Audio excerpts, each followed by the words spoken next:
and welcome to Grace and Lottie's. Elizabeth here. Gonna jump right into it today, and I am working on a piece that has been a lot of fun, but it's taken a lot of work. As I'm recording this, I'm not even 100% finished, but I wanted to go ahead and get this video out.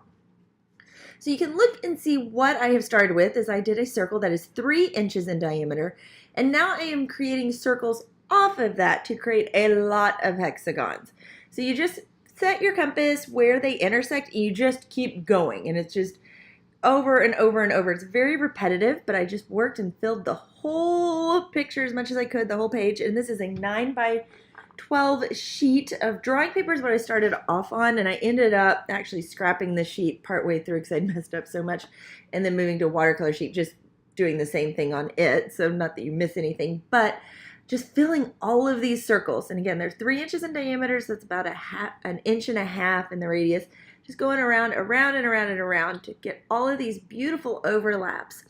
And that just creates this neat pattern all over. Now, yes, you could use some isometric graph paper, but you're pretty much locked in to the measurements that are there, and I wanted to be able to center this the way I wanted on the page. And because this was 9-inch paper, I thought that the 3-inch diameter circle made a lot of sense for this, so that gave me that freedom there to be able to do that. So once I had all of those beautiful circles finished, then I got out my ruler and I started connecting the dots. And this was a lot of connecting the dots. You're going to see that I start with the middle one because it was the most obvious, and that made it easier to build the others off of. There's a lot of spots where these connect. And so looking at it, it could get a little confusing as to which one I was going to next. But by doing it with the first one, kind of the rest build off of it, it made it a lot easier to do. So I'm going to be quiet, and through the magic of TV, this will finish very quickly, and then we'll be ready to move on to the next step.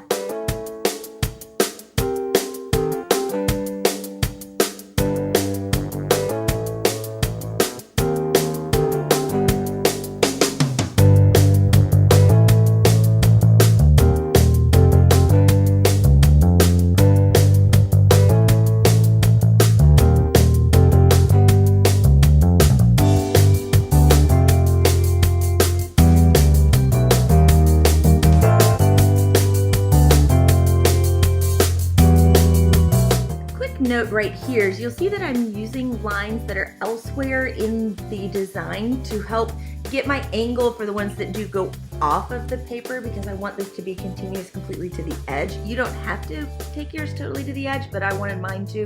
So I used the lines that were there to guide the future lines, and especially once you've got a couple of the hexagons put in, it's easier to see where those lines would be so that you can take them off the page a lot easier.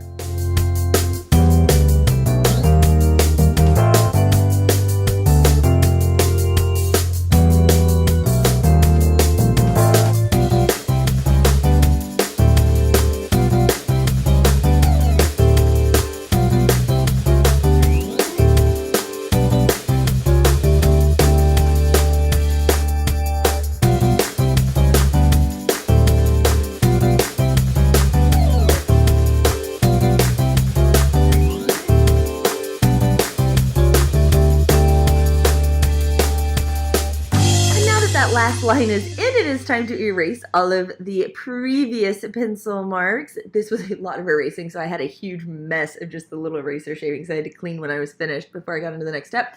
But it was very satisfying to erase these and see this beautiful hexagon tile pattern emerge and it be nice and clean and pretty there. And now we're on to the next step, and this one gets a little bit confusing, but not too bad. But what I'm doing is I am using my ruler to mark a swirl pattern going into the center. And I've done videos on this before, so if you want a more in-depth look at that, I will have links in the description below so that you can see those. But basically what it comes down to is I am setting my ruler and then using the mark that marks a 1/4 inch on the inside of this ruler in the little corner edge that's right there as I go around. And that keeps them all roughly the same width.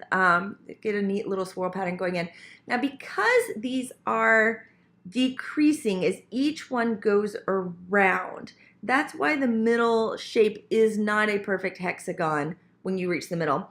If I took in all of the sides evenly, that would happen. But because The 6 side actually then is a little bit smaller because it comes off of that final piece rather than all the way to the edge of the original hexagon. That's why it slowly gets off kilter a little bit as you go in towards the middle. Now I'm going to repeat this for all of these hexagons. There are a lot of hexagons here. This is one of the reasons why I've divided this one up, is because this project has taken forever to do. So I'm going to let you watch these. I'm going to be quiet over the next couple until we have another spot where I'm going to talk through what I'm doing, because this is so repetitive. So I'll talk to you in a minute.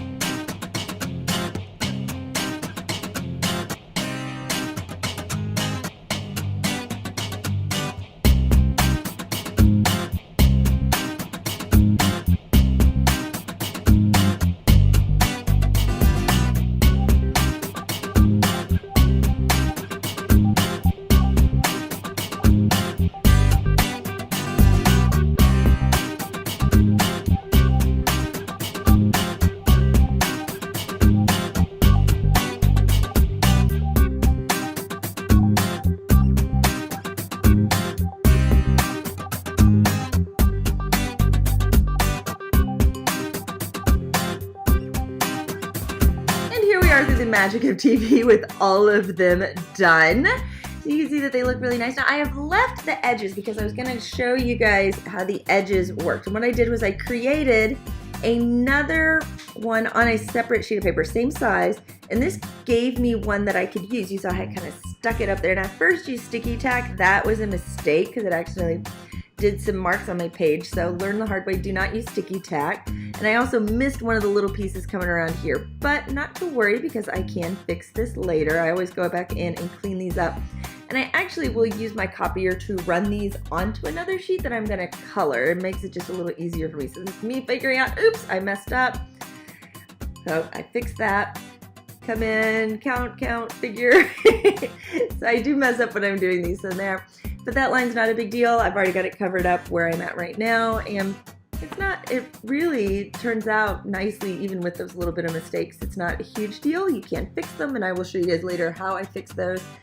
But you can see how I'm doing these edges, and this is one of the bigger ones right here.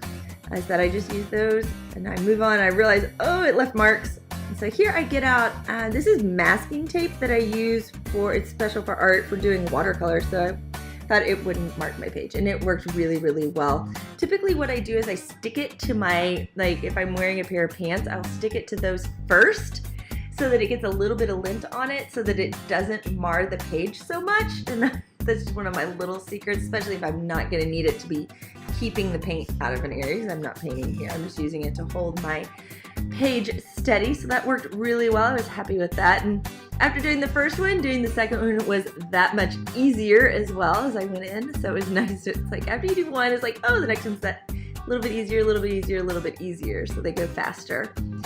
So now I'm going to show you guys how you do one of the small ones right here, just that you can see me doing that. It goes really fast because there's not that many lines to do. So that's the whole secret there. And I just worked all the way around just as I did the others. Lots of repeats, lots and lots and lots of repeats on this. There we go, there's one of the middles. So I'm going to finish all of these up, and then I will meet back up with you guys in a minute.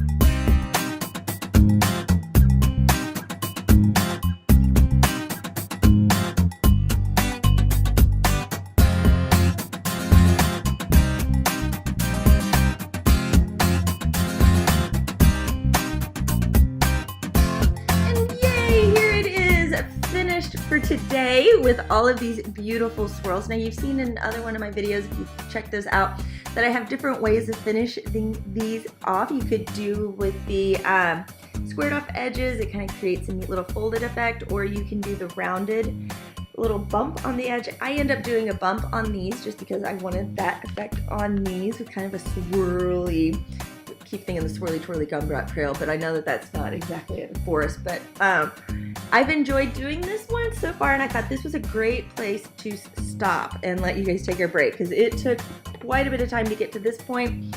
So next week I will have the next steps on this one, so that we'll go into inking and adding in all the bumps and talking about some different ideas for the middles for all of these.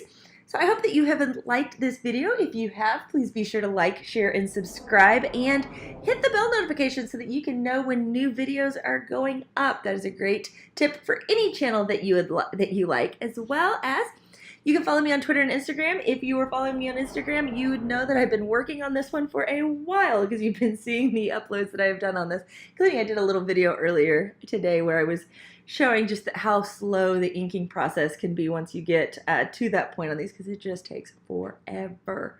So that is it. Remember that art happens in everyday life. Make sure you're watching for it.